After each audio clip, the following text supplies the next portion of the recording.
Hello guys, তো আমাদের ছিল একটা বান্ধবীর বিয়ে ইনভিটেশন। তো আমরা সব বান্ধবী এখন রেডি হয়ে পৌঁছে গেছি বিয়ে বাড়িতে পৌঁছে এখন আমরা বান্ধবীকে গিফট দিচ্ছি। আর হ্যাঁ, আমার বান্ধবীকে কেমন লাগছে অবশ্যই কিন্তু তোমরা কমেন্টে জানিও। গিফট দেওয়া কমপ্লিট করে কিছু ফটো তুলে আমরা চলে এসেছি এখন নাচ দেখতে। আর এই যে এখন সবাই মিলে নাচ করছে আর আমরা সবাই দাঁড়িয়ে দাঁড়িয়ে নাচ দেখছিলাম। তো কিছুক্ষণ নাচ দেখার পরে এখন আমরা খেতে যাব, কারণ অনেকটা রাত হয়ে গেছে, আমাদের এবার বাড়ি ফিরতে হবে। তাই সবাই মিলে আমরা এখন খেতে বসে পড়েছি।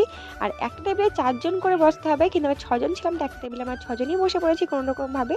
তো প্রথমেই দিয়ে দিয়েছে প্লেট, গ্লাস, আর এই যে ভাত, ডাল, আলুর চিপস, আর ছিল সবজি আর মাংস। তো আমরা এখন সবাই মিলে খাওয়া দাওয়া করছি। এদিকে আমি, সুপর্ণা, সুরাজ খাচ্ছিলাম, আর ওই পাশটা ওরা 3 জন এখন খাওয়া দাওয়া করছে। আর সবশেষে ছিল চাটনি, পাঁপড় আর মিষ্টি। তো আমাদের খাওয়া দাওয়া কমপ্লিট হয়ে গেছে। তো খাওয়া দাওয়া কমপ্লিট করে এসে দেখি এদিকে আমাদের বর চলে এসেছে। তো দেখো এই যে আমাদের নতুন বর, এখন ওদের বিয়ে শুরু হবে। তো এই যে বউটাকে এখন আনা হয়েছে, আর বউটাকে পিঁড়িতে বসিয়ে 7 পাক ঘোরানো হচ্ছে।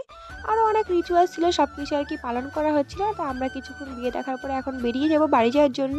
অনেকটা রাত হয়ে এসছে। তো আজকের ভিডিওটা কেমন লাগলো অবশ্যই তোমরা কমেন্টে জানিও, আর ভালো লাগলে অবশ্যই লাইক করে দিও। তো ভিডিওটা এই পর্যন্তই, বাই।